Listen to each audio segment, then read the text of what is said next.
जी नमस्कार साथियों, good morning प्यारे दोस्तों। जय हिंद, वंदे मातरम, राधे राधे। आज की जो हमारी क्लास है उसमें टॉपिक रहेगा हमारा उपसर्ग। तो कल भी हमने उपसर्ग के बारे में आप लोगों को बताया था, लेकिन कुछ टेक्निकल प्रॉब्लम थी क्लास के अंदर। बहुत सारे बच्चों की क्लास कल लाइव नहीं हुई, इसी वजह से मैं दोबारा से इस टॉपिक को शुरू से करा रहा हूँ। तो आपको ये ध्यान रखना है, ये उप और सर्ग से मिलकर बना शब्द है। इसमें उप का अर्थ समीप, निकट, पास होता है।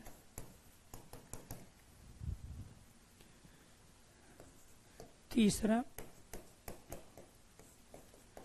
सर्ग का अर्थ रचना करना, बनाना, सृष्टि करना होता है। फोर्थ,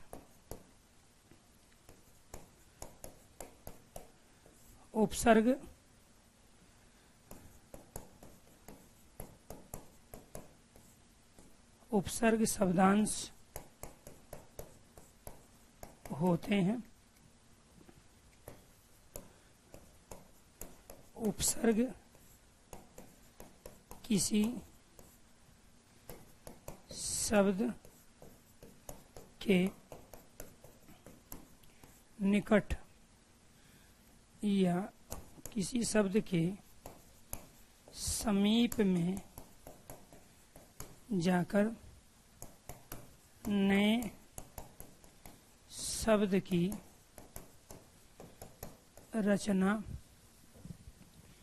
शब्द की रचना करते हैं। उपसर्ग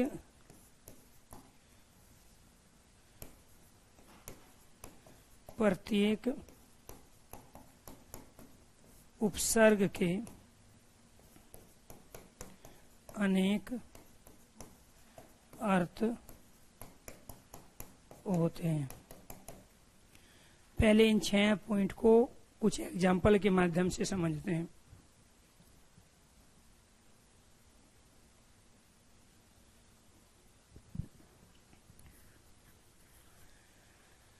तो यहाँ कुछ स्टेटमेंट डेफिनेशन से संबंधित प्रश्न होते हैं।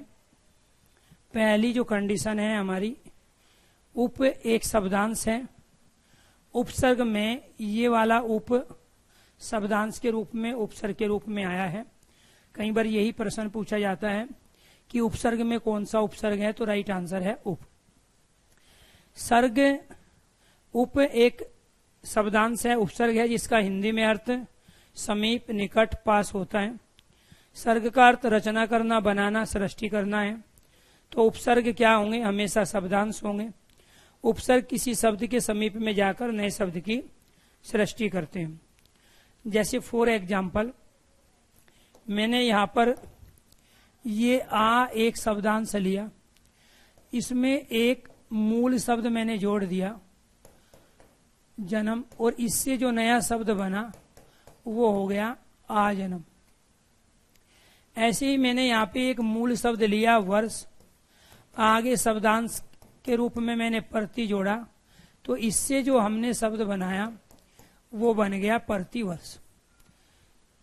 तो इससे हमें 2 चीजें क्लियर हो रही है कि एक तो ये शब्द के आरंभ में जुड़ेंगे, और दूसरा नए शब्दों को बनाने में प्रत्यय, संधि और समास की तरह ये भूमिका निभाते हैं। दूसरी चीज आपको ये ध्यान रखना है, हमने यहाँ पे शब्द ले लिया परि, और इसमें हमने एक और शब्द लिया आवरण। तो यहाँ पे लगाया हमने पर्यावरण। तो जरूरी नहीं किसी शब्द में केवल एक ही उपसर्ग हो, दो भी हो सकते हैं। इसमें आ और परि ये दोनों के दोनों उपसर्ग है, शब्दांश है, इसलिए पर्यावरण दो शब्दांशों से मिलकर अर्थात दो उपसर्गों से मिलकर बना शब्द है। मूल शब्द वह छोटे से छोटा शब्द होता है जिसका कोई ना कोई मीनिंग हो, सार्थक हो, कोई ना कोई अर्थ हो।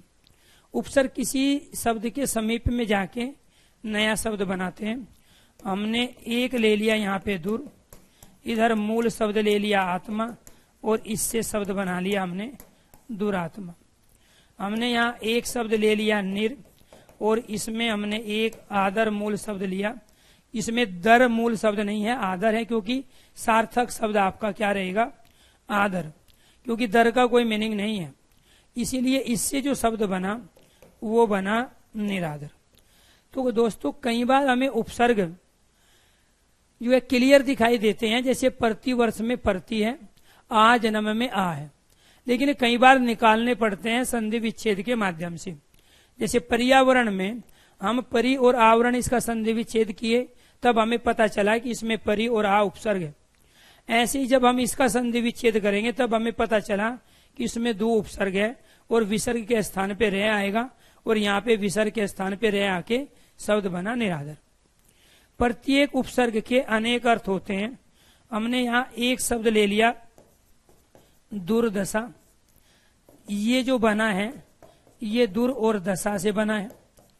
हमने यहाँ पे एक शब्द ले लिया दुष्कर, ये जो बना है ये दुष और कर से मिलके बना है। कर कहते हैं हाथ, जो हाथ के लिए कठिन है उसको दुष्कर कार्य कहते हैं, जो बुरी स्थिति है उसको दुर्दशा कहते हैं। लेकिन दोस्तों आपको ये ध्यान रखना है, यहाँ मूल जो उपसर्ग है वो दू है जिसका अर्थ होता है बुरा, और यहाँ भी मूल जो उपसर्ग है वो ये दू है जिसका यहाँ अर्थ है कठिन। तो एक ही उपसर्ग के अनेक अर्थ होते हैं। तो इस दू का अर्थ यहाँ बुरा है दुर्दशा में, और इसी दू उपसर्ग का दोनों में एक ही उपसर्ग लगा है, इसमें भी दू इसमें भी दू विसर्ग के साथ, लेकिन यहाँ इस दू का अर्थ कठिन है और यहाँ इस दू का अर्थ बुरा है। इससे ये प्रूफ होता है कि प्रत्येक उपसर्ग के अनेक अर्थ होते हैं। क्लियर? तो उपसर्ग किसी शब्द के समीप में जाकर नए शब्द बनाते हैं।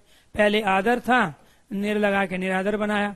पहले आत्मा था, दूर लगा के दुरात्मा बना लिया। हमेशा शब्दांश होंगे, परि और आ शब्दांश है, ये आपको ध्यान रखना है।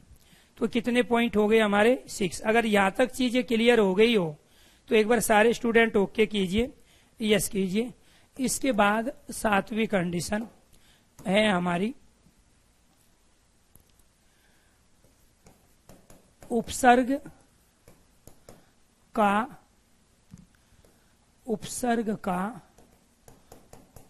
प्रयोग हमेशा किसी उपसर्ग का प्रयोग हमेशा उपसर्ग का प्रयोग हमेशा किसी शब्द के उपसर्ग का प्रयोग हमेशा किसी शब्द के आरंभ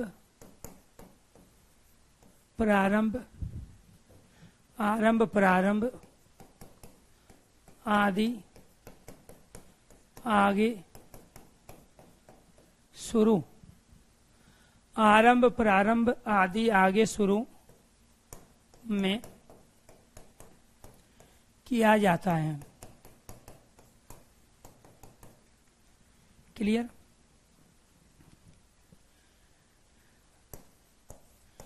किसी शब्द में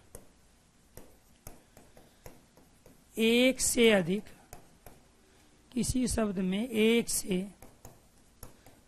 अधिक, किसी शब्द में एक से अधिक उपसर्ग हो सकते हैं।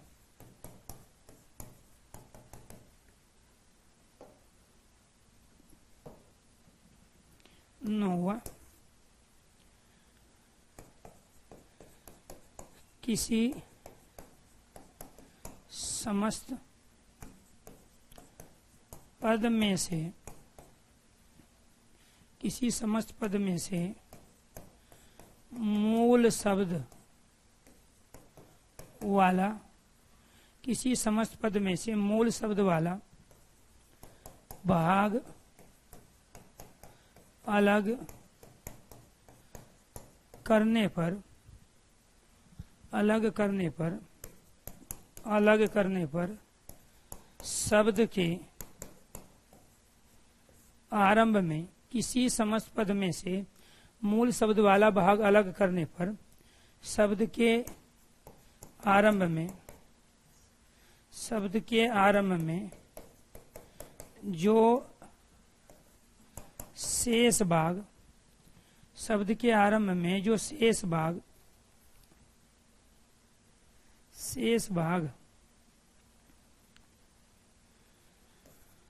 शब्द के आरंभ में जो शेष भाग शब्दांश के, शब्द के आरंभ में जो शेष भाग शब्दांश के आरंभ में, शब्दांश के रूप में बचता है, शब्दांश के रूप में बचता है, जिसका कोई अर्थ अवश्य हो, कोई अर्थ अवश्य हो, उपसर्ग कहलाता है, उपसर्ग कहलाता है।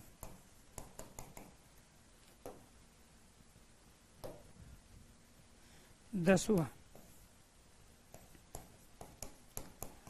उपसर्ग की संख्या। उपसर्ग की संख्या संस्कृत में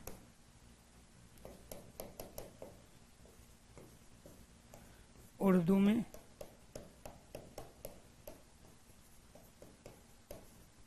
हिंदी में और फिर यहाँ अंग्रेजी में उपसर्ग की संख्या 22, उर्दू में 19, हिंदी में 10 या 12 और अंग्रेजी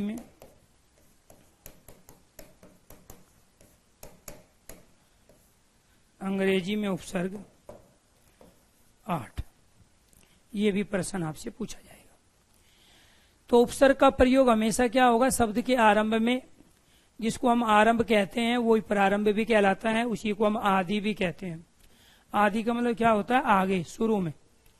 तो उपसर्ग हमेशा किसी भी शब्द के आगे मिलेंगे, आरंभ में, प्रारंभ में, आदि में मिलेंगे। किसी शब्द में एक से अधिक उपसर्ग भी हो सकते हैं, जरूरी नहीं है एक ही उपसर्ग हो। कैसे, अभी बताएंगे।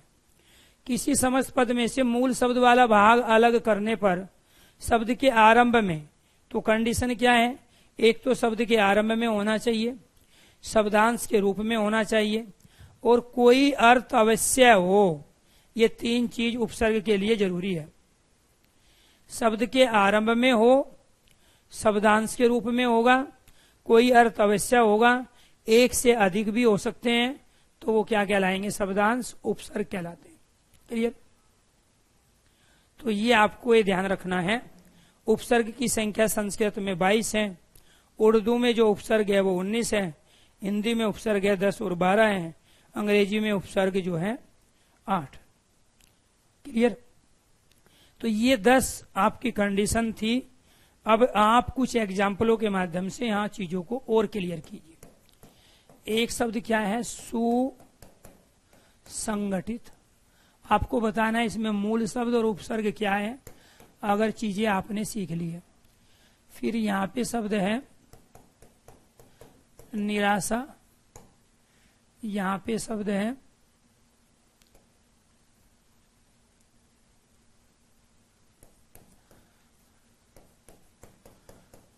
अनधिकार और यहाँ शब्द है निराभिमान।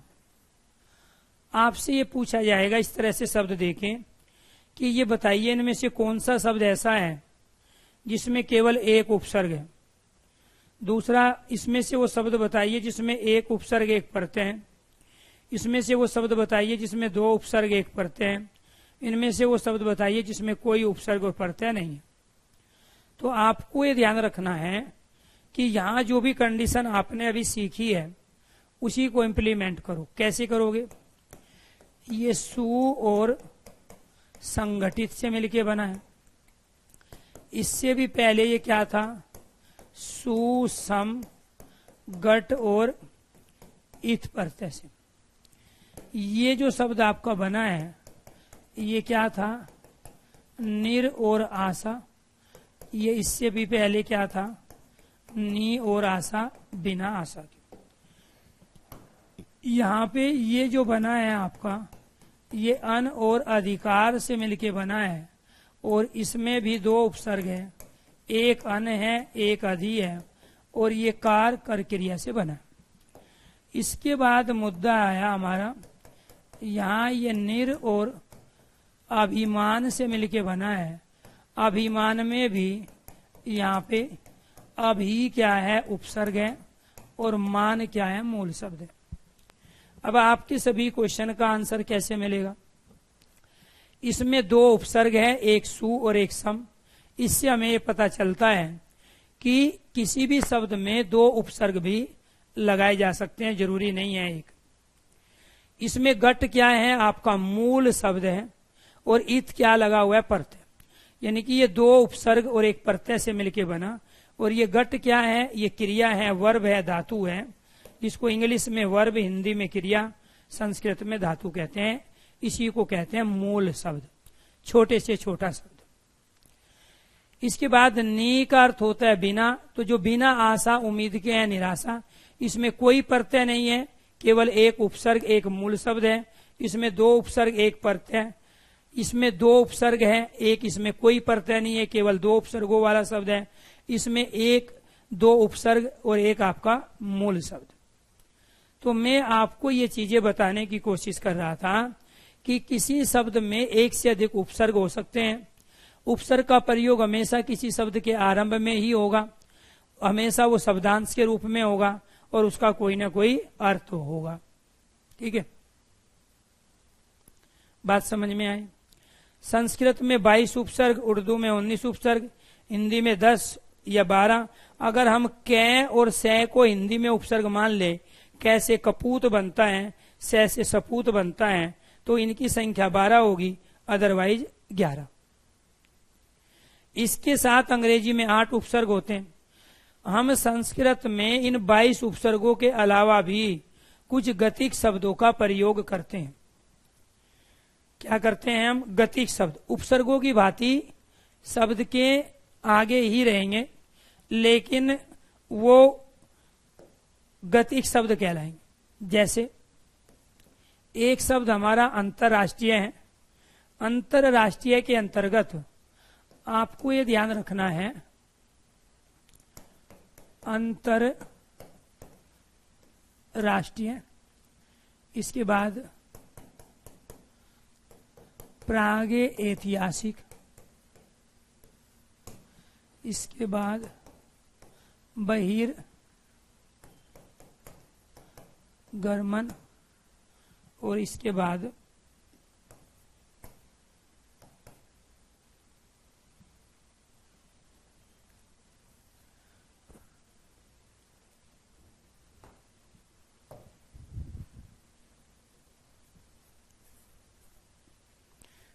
यहां पर अंतर राष्ट्र और ये प्राक,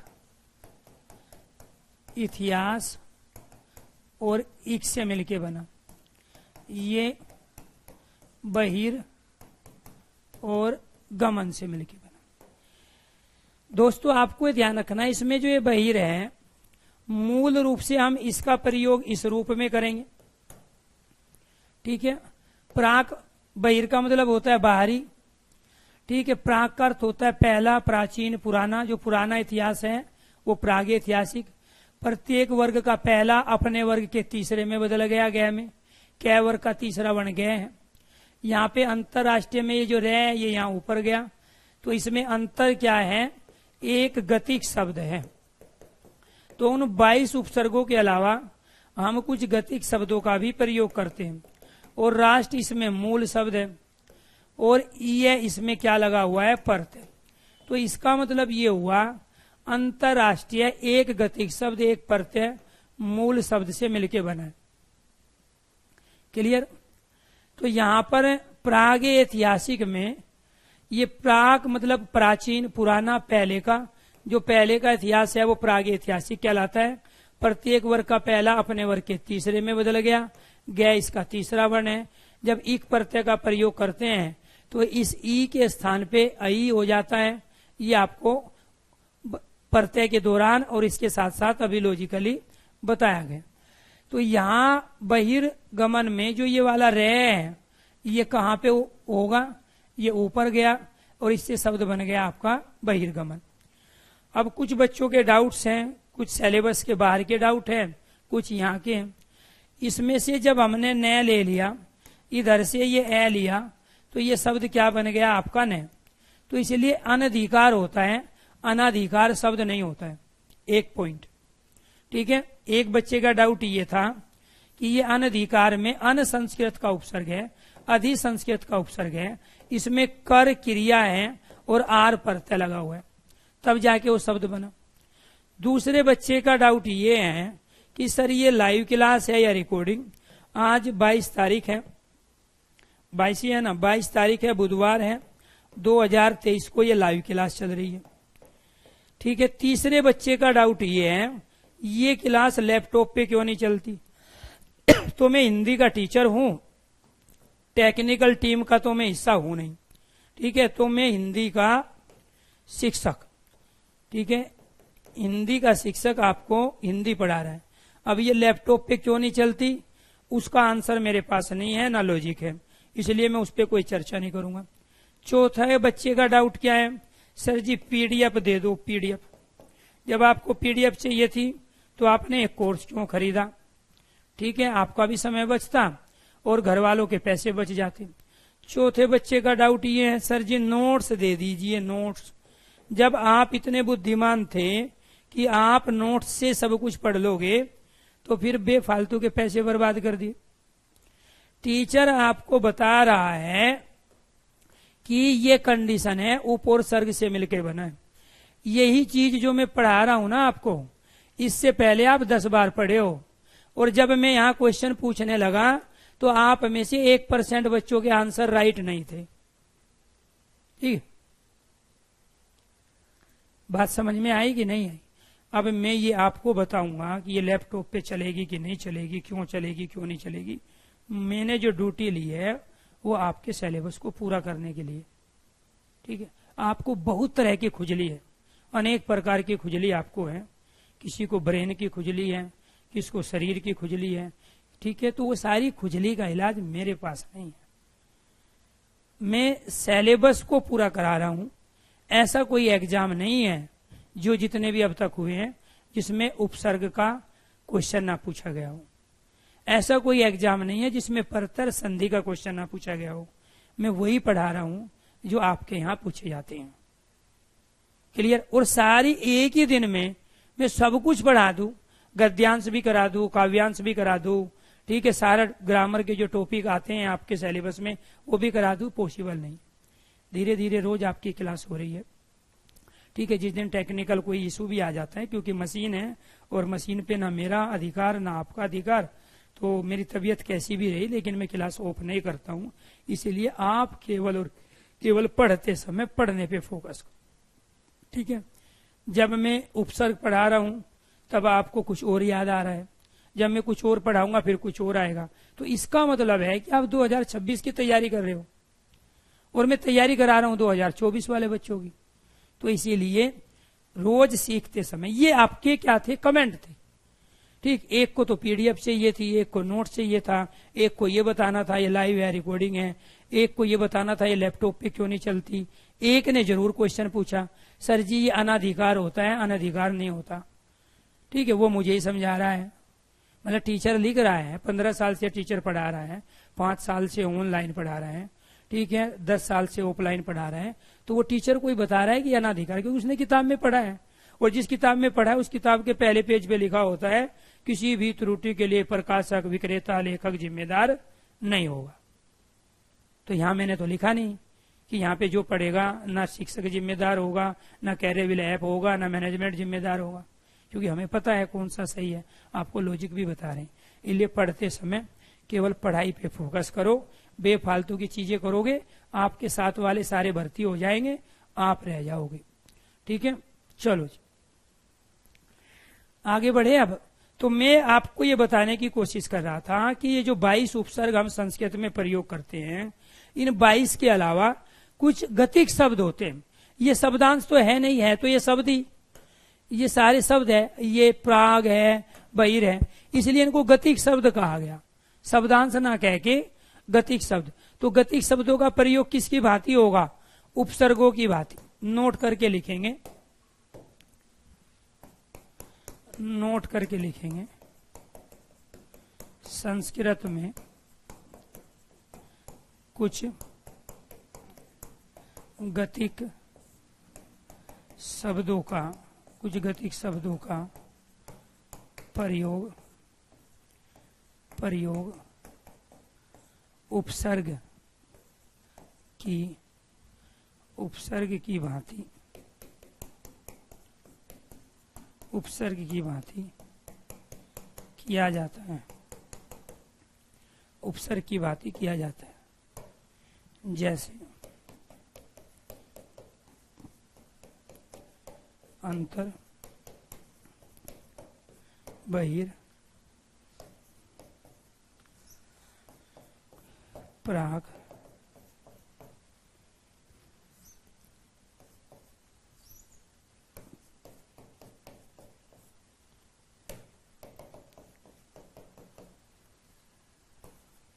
आदि। क्लियर? अब बात करते हैं संस्कृत के उपसर्गों की।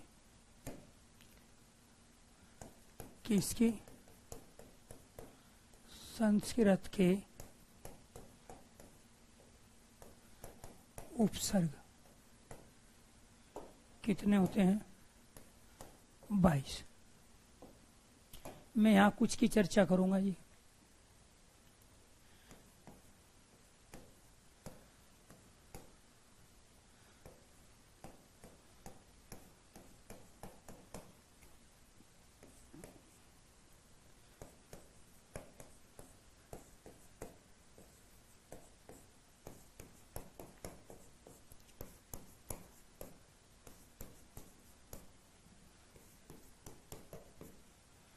ये सब ऐसे बनने वाले उपसर्ग हैं।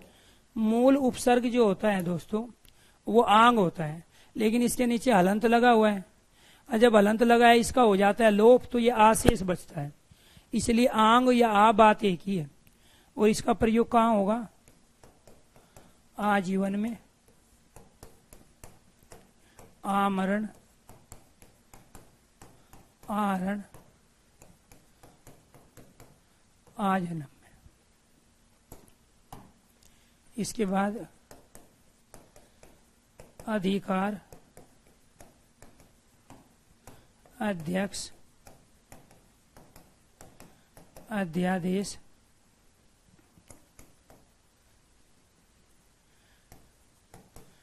अधिकर्त। इसका प्रयोग अभिजीत, अभिसार, अभिमान, अभ्युदय।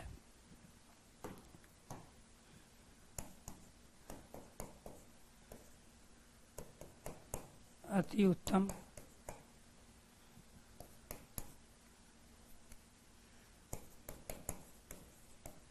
अति शीघ्र, अत्यंत, अत्यधिक।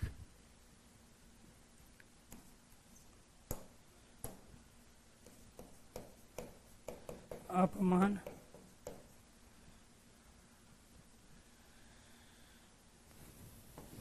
अपकर्ष,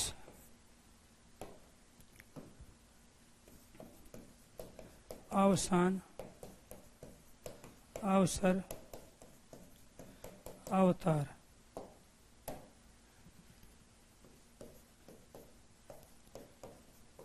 अनुचित, अनधिकार, अनस्व। कुछ में आपको डायरेक्ट दिखाई देगा और कुछ में आपको संधि विच्छेद के द्वारा चीजों को अलग करना होगा। ये हमारे संस्कृत के उपसर्ग हैं, ये आगे शब्दांश के रूप में लगे हैं। अब जैसे इसमें अभ्युदय है तो आपको संधि विच्छेद करना पड़ेगा। अभी और उदय से मिलके अभ्युदय बना। इसमें से हमने ई ले लिया क्योंकि पहले वाले का अंतिम वर्ण लेते हैं, बाद वाले का पहला वर्ण लेते हैं। ई और ऊ को मिला के यू बनता है। इसमें से ये ई ले लिया तो ये क्या बच गया, आधा व। ठीक है, आधा व। इसमें से ऊ ले लिया तो ये आधा द और यह बच गया। ई और ऊ को मिला के क्या बन गया, यू। तो ये क्या हो गया आपका, ये बन गया आपका अभ्युदय। ये क्या बन गया आपका, ये बन गया आपका अभ्युदय। क्लियर। ऐसे इसमें अभी क्लियर दिखाई दे रहा, संधि विच्छेद करने की आवश्यकता नहीं है। ऐसे यहां देखो, ये अति और अंत से मिलके बना है। इसमें से ई, इधर से ए, ये। तो ये जो ये आया है वो ई और ए को मिला के आया है। जब इसमें से ई ले लोगे आधा तय बचेगा, इसमें से ए ले लोगे आधा न और तय बचेगा। तो कई बार हमें संधि करनी पड़ती है। क्या करनी पड़ती है, संधि करनी पड़ती है। ये कैसे बना है, अन और उचित से मिलके। तो आधा न और ऊ मिलेगा तो नू बनेगा, ये बताई दिया है मैंने। ये आपका बना है अन और अश्व, अर्थात जो घोड़ा नहीं है, अश्व घोड़े को कहते हैं, तो जो घोड़ा नहीं है वो अनश्व कहलाया। तो अन का प्रयोग हम किसी चीज को होने से मना करने के लिए करते हैं। अन का प्रयोग किसी चीज को होने से मना करने के लिए करते हैं।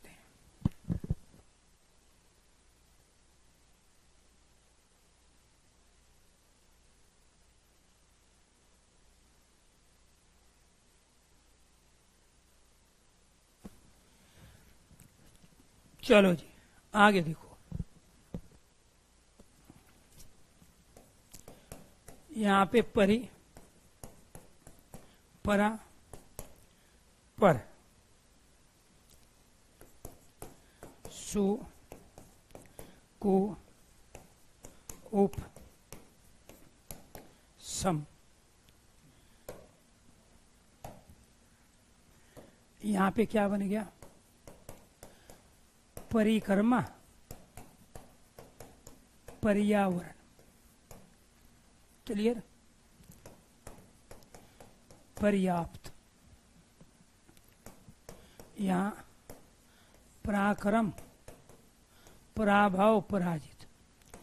यहां प्रकार, प्रकाश, परवेश। यहाँ पे सुपात्र, सुपुत्र। यहाँ पे कुमार्ग, कुपुत्र। यहाँ पे उपवन, उपमान। मूल शब्द निकाल लो। यहाँ पर संहार, संसार, संविधान। क्लियर। तो यहां आपको ध्यान रखना है, इसमें मूल शब्द है विधान। इसमें सार, आहार, वन, मान, पुत्र, मार्ग, पात्र, पुत्र, काश। इसमें यहाँ कार, कर्म, भव। इसमें वर्ण परि और आ। इसमें आप्त। ये कैसे बनेगा, ये परि और आप्त। आप्त मतलब फैला हुआ, परि मतलब चारों ओर, तो चारों ओर फैला हुआ पर्याप्त। ई और आ मिला के या बन गया। जब आपने इसमें से ई लिया तो इधर आधा रह बचा, इसमें से आ ले लिया तो इधर यहाँ ये बच गया। दोनों को मिलाया या बनाया और इस कंडीशन में आपने पर्याप्त बनाया। पहली कंडीशन, दूसरी कंडीशन, 300 साल बाद जाके एक शब्द बना जिसका नाम था पर्याप्त।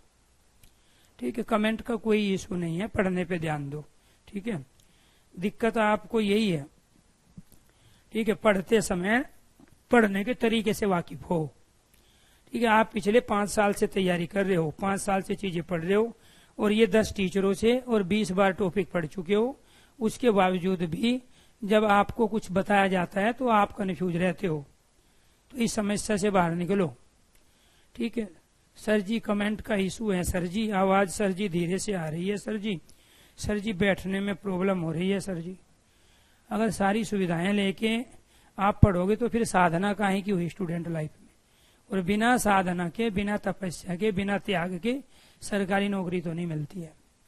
ठीक है, अगर सारी सुख सुविधाओं का उपभोग आप ही कर रहे हो, ठीक है, तो नौकरी आपसे कोसों दूर है। तो आपको ये ध्यान रखना है, जो ठीक ठाक परिवार के बच्चे होते हैं और वो तमाम चीजों का उपभोग करते हैं, तो ये सच्चाई है कि उनसे ये सरकारी नौकरी दूर रहती है। लेकिन आपने ये सुना होगा कि मैंने पेपरों के दिनों फोन का केवल क्लास के लिए यूज किया, बाकी नहीं किया। मैं टीवी फिल्म नहीं देखते थे, ठीक है, मैंने सीरियल नहीं देखा, मैंने बेफालतू की इधर उधर टाइम पास नहीं किया। उसको त्याग कहते हैं। चीज होते हुए भी उसका उपयोग ना करना, उपभोग ना करना, ठीक है, उसी को त्याग कहते हैं। इस कलयुग में और त्याग ऐसा थोड़ा ही है आप जाके हिमालय पर्वत पे जाओगे, वहां गुफा में बैठोगे। त्याग का मतलब है कि आपके पास बहुत सारे संसाधन है, बहुत सारे साधन है, लेकिन उनमें से केवल उसी साधन का आपको यूज करना है जो आपको आपके लक्ष्य तक पहुंचाने में सबसे मददगार है। बाकी जो चीजें हैं उनसे थोड़ा सा आपको अपने आप को दूर रखना है। क्लियर? चलेगी जी, अभी 2023 में चलेगी जी क्लास। ठीक है, आप लोगों की भी। तो थोड़ा सा मैं पहले ये करा लेता हूं जो 100% आएंगे ही।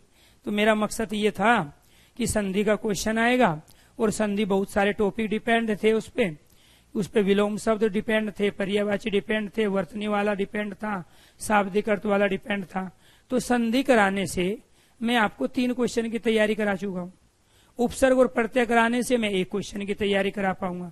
तो इसका मतलब ये हुआ कि मैं आपको 3 टॉपिक में 4% की मिनिमम और 5% की मैक्सिमम तैयारी करा रहा हूं, क्योंकि मुझे पता है तो आएंगे ही। अब बाकी जो चीज है उसको हम इतना पढ़ेंगे और उसमें से इतना आएगा। ठीक है, तो इसलिए जो पहले से तय है आना, उसके बारे में तो जाने। अगर ये आए हुए क्वेश्चन भी गलत कर दे तो फिर पढ़ने का कोई फायदा नहीं है। तो ये क्या थे, हमारे संस्कृत के थे।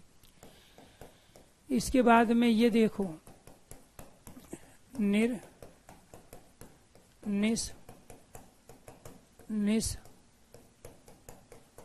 और ये वाला निस।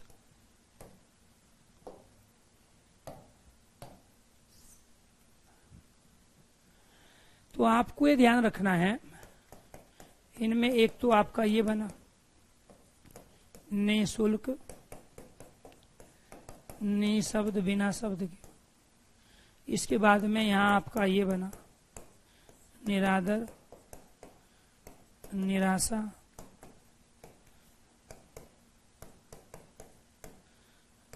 निर्दयी,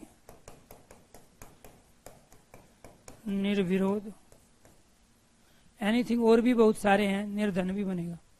ऐसे ही फिर यहां से बना आपका निस्तेज, निसंदेह, यहां से बना निश्चल, निश्चल, और यहां से बना निष्फल और निष्काम,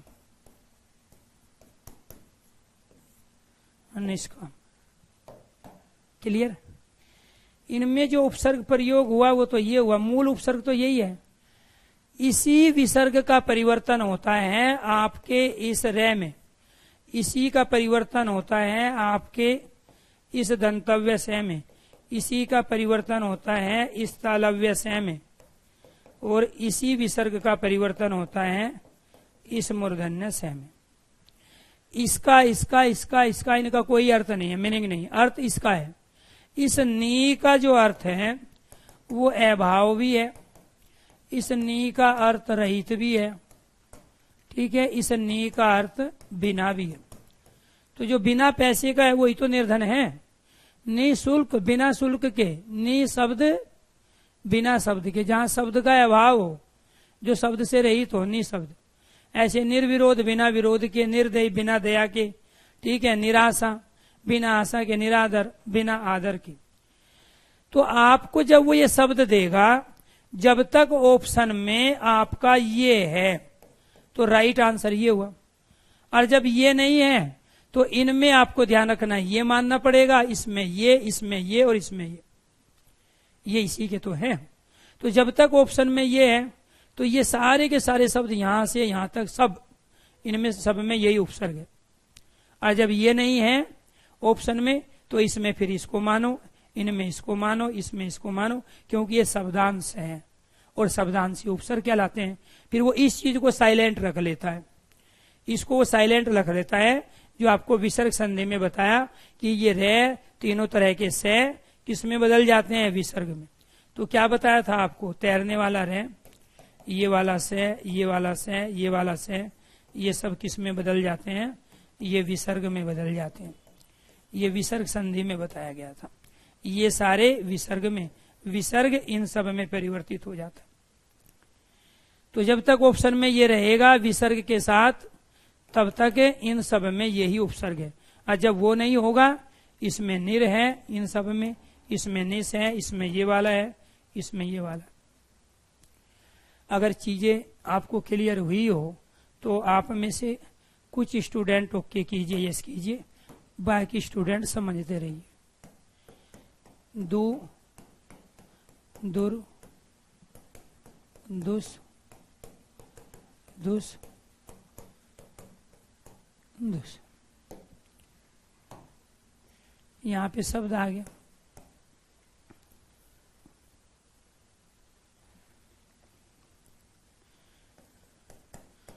दुर्दशा, दुर्गम,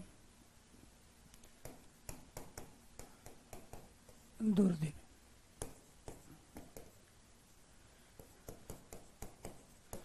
दुस्साहस, दुस्तेज, दुश्चरित्र, दुश्चिंता,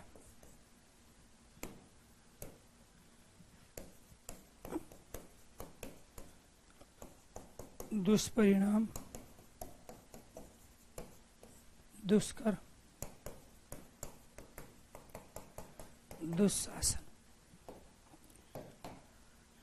इनमें दुर है, इसमें दुष है, इसमें ये दुष है, और इसमें ये दुष है। और ये सारे के सारे जो बने हैं, ये बने इसी से। ये विसर्ग का इनमें परिवर्तन रे में, या फिर आप कहोगे इसका विसर्ग में परिवर्तन। इस दू का अर्थ, इस दू का अर्थ बुरा भी है, इस दू का अर्थ कठिन भी है, इस दू का अर्थ विशेष भी है। कुछ बात समझ में आई?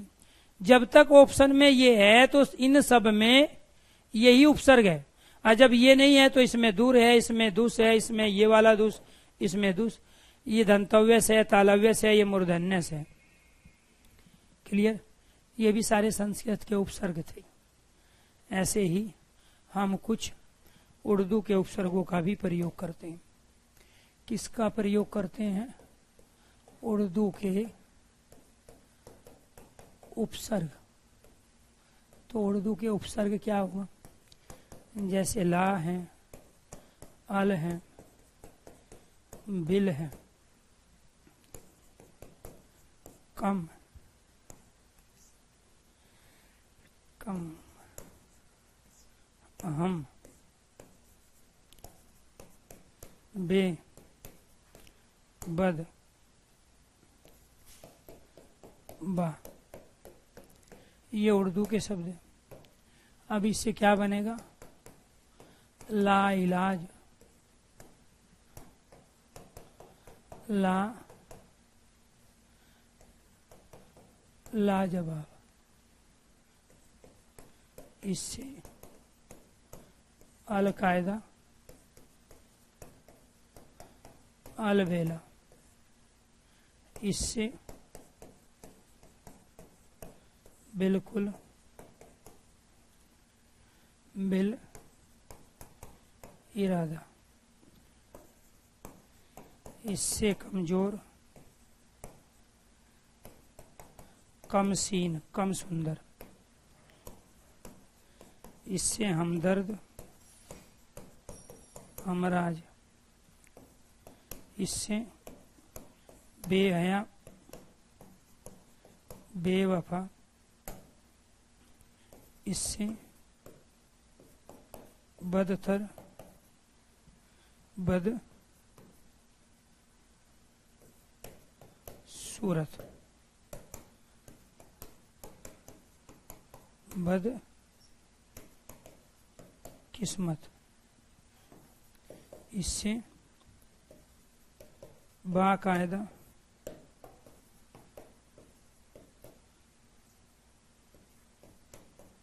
बाइज्जत। एक तो आपको ये ध्यान रखना है, जब भी हम उर्दू के शब्दों का प्रयोग करते हैं तो कै के नीचे आपको ये ध्यान रखना है, जै के नीचे और फै के नीचे हम बिंदु तल का प्रयोग करते हैं, जिसको हम नुक्ता भी कहते हैं। ये सारे के सारे आपके विदेशी शब्द है, उर्दू के शब्द है। क्यों? क्योंकि इनमें उर्दू के उपसर्गों का प्रयोग हुआ है। ये सारे के सारे आपके तत्सम हैं। क्यों? क्योंकि इनमें संस्कृत के उपसर्गों का प्रयोग हुआ है। ये सारे तत्सम हैं, ये सारे के सारे तत्सम हैं, ये सारे के सारे आपके तत्सम शब्द हैं। जिस भाषा का उपसर्ग होगा शब्द भी उसी भाषा का होगा, ये आपको ध्यान रखना है। क्लियर? तो दूसरी चीज ये ध्यान रखना है कि एक बच्चे होते हैं यूपीएससी वाले, यूपीएससी वाले, एक बच्चे होते हैं एनडीए वाले, डिफेंस की जो तैयारी करते हैं एनडीए वाले, और एक बच्चे होते हैं एसएससी वाले, और एक बच्चे होते हैं टीचिंग वाले, शिक्षण वाले। इनमें से सबसे ज्यादा शांत रह के जो सीखता है और अपनी जिंदगी में भी कामयाब हो जाता है वो यूपीएससी की तैयारी करने वाले बच्चे हैं। वो ये मान के चलते हैं हमें कुछ नहीं आता, तो वो एनसीईआरटी से पढ़ना शुरू करते हैं, दूसरे पे डिपेंड रहते हैं और निकाल लेते हैं। दूसरे होते हैं डिफेंस वाले, ये भी बेरोजगार नहीं रहते, ये भी दूसरे पे डिपेंड रहते हैं और नया कॉन्सेप्ट सीखने में दमखम लगाते हैं। तीसरे होते हैं सीखते समय विद्वान बनने की कोशिश करते हैं, ये एसएससी वाले। और चौथे नंबर पे आते हैं ये शिक्षण टीचिंग वाले बच्चे। इनको कई प्रकार की खाज रहती है, भिन्न भिन्न प्रकार की पढ़ते समय खाज। उसका रीजन पता है क्या है? एक तो ये 3 साल की ग्रेजुएशन कर बैठते हैं, बीए, बीएससी, बीकॉम, ठीक है, ये सब करते हैं।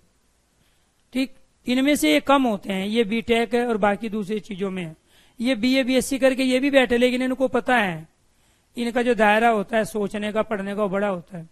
इनका दायरा कभी नहीं बढ़ता और ये अपने को सबसे ज्यादा तुर्रम का मानते हैं, क्योंकि ये बीएड के साथ में बीटीसी कर लेते हैं। ठीक है, ये क्या कर लेते हैं? बीटीसी।